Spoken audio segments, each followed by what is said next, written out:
everybody? Welcome to the show. I appreciate you tuning in for another brand new review. So, what are we talking about here tonight?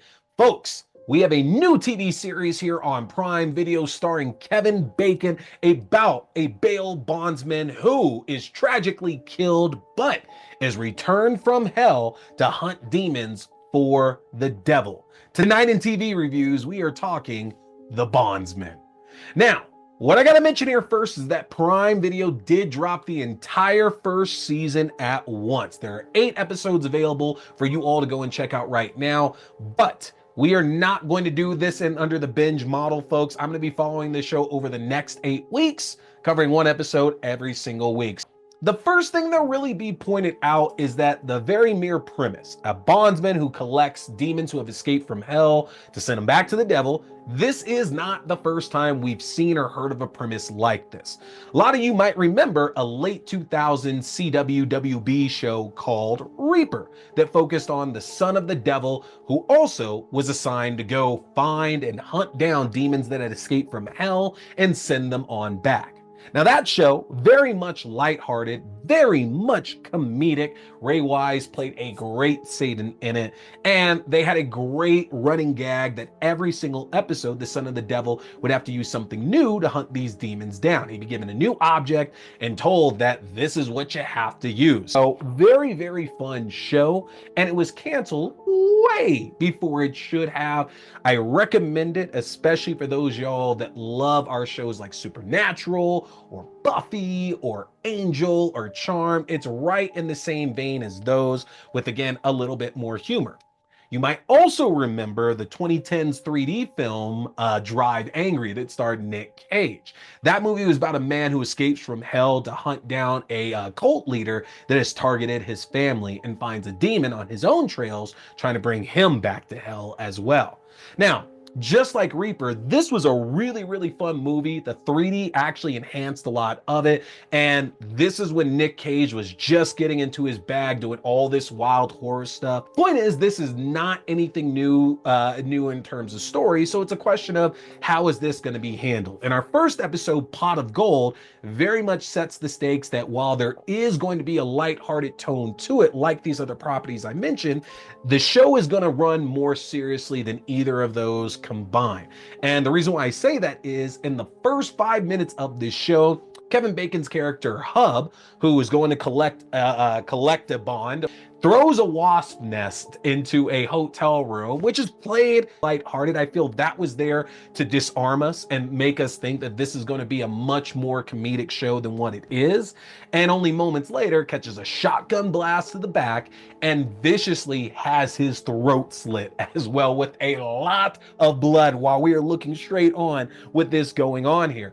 That would not happen in Reaper, and if it did happen in Drive Angry, it would probably be very, very, very over the top. Like it would be a comically big knife that would just go clean through Bacon's head at that point. And this is not that at all. I was shocked, honestly, by the amount of blood that featured and gore, honestly, that featured in this very first episode. And I should have known better.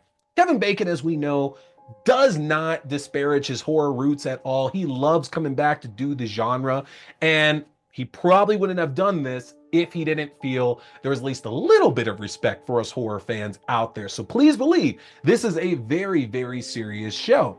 But going on from there and already setting up that we're going to get a lot of blood and a lot of gore when it does pop out, I love the fact that it wants to help get those viewers who might not watch like a scary show or a show involving hunting demons by still giving us that drama that's going to pull all the other viewers in. Because when Hub ends up waking up, which is only hours later, it's not like months or years or anything like that, literally hours later, it has no idea what's happened in between the time he was killed and the time that he's waking up, immediately is out for revenge. He wants to find the guys who killed him.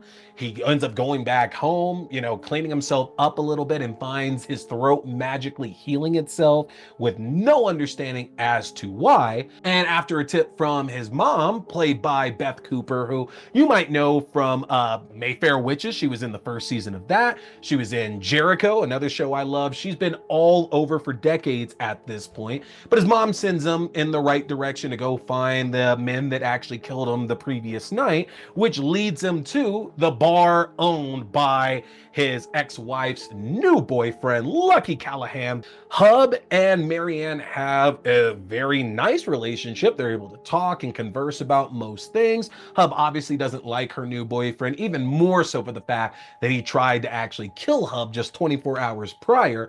But in an attempt to kind of explain what happened, can't really say all that much without sounding crazy. Yeah, somebody cut my throat, but I'm somehow still alive at that point. That doesn't really work itself out. And I imagine over the course of this season, he's going to have to let them in on what exactly happened to him and what his new reality is. This leads us to one of the biggest spectacles or the biggest spectacle really of this episode itself, that when Hub arrives at a secluded location to catch revenge on the men that killed him the night before, this ends up getting broken up by the local priest. We get to see this priest either is or possessed or whatever, but there's something demonish about this priest who goes completely all out on Hub's assailants. And again, just like in that opening scene, we get to see the kind of blood and gore and brutality that this series is very much going to bring to us. There's nothing in regards to the look of this demon that's like breaking new ground for us or anything. Not that many of us are specifically looking for that, but so far, based on the first episode, don't come in looking for this amazing demon design that's just going to completely blow your mind. The rapport between the cast works really, really well, at least so far. They're only going to be 30-minute episodes, so there's not a lot of building you could do in that time frame. Usually a series like this would probably go like a full hour for each episode there. And so we didn't get to spend a lot of time with Hub's ex-wife, his son, or even with Lucky Callahan. Hub and his mom, Kitty, were really like the main two characters in this particular episode. And I think there's a possibility Hub might end up getting saddled with a sidekick who was kind of helping to set him up at the beginning of the episode as well too. But outside of that, we're not really getting much in the way of like the other cast members being too involved thus far. But I imagine as the season continues to play out, that's where we'll see a lot more of them get involved with this. And the episode very much leaves off on the reveal that Hub was killed and he was brought back from hell in order to hunt demons. The running event that's happening throughout the episode is after Hub is brought back, he continues to get phone calls from this company known as Pot of Gold saying that he needs to complete his new employee registration. Now, all of us pretty much will factor into that after like the second phone call comes in there, but for casual viewers and for Hub himself, obviously ignoring it just seems like it's a spam call until the end of the episode where he meets presumably his handler that tells him everything that's going on and what he can expect. And I think that's the right way to do it.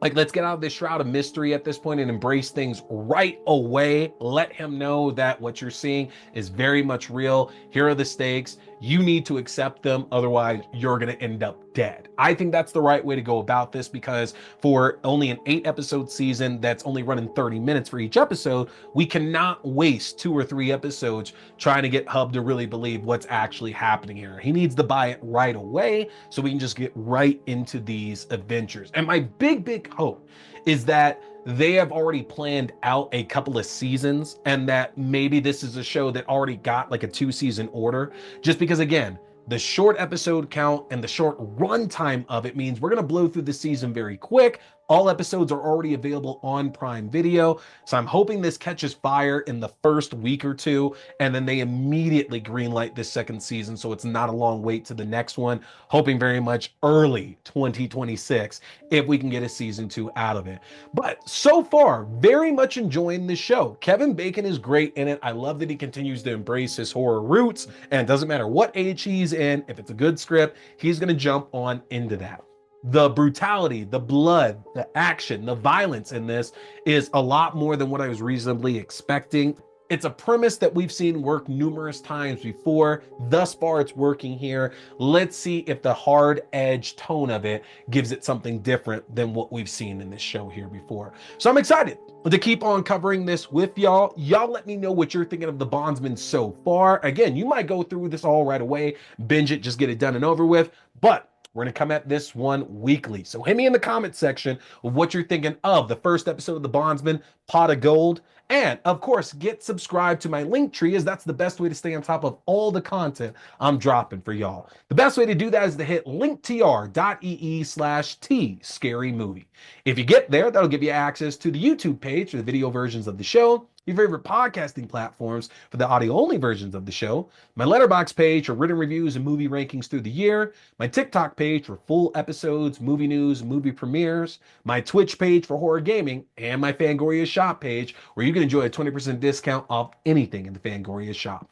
Hit subscribe, folks. I got more great reviews coming your way. We're going to be talking The Ghost and the Darkness. We're going to be talking a little bit about Jurassic Park Chaos Theory. We have The Howling Part 2. Got Drop coming. Got so much fun stuff coming your way. I don't want y'all to miss any of this at all. But that is going to do it for me tonight.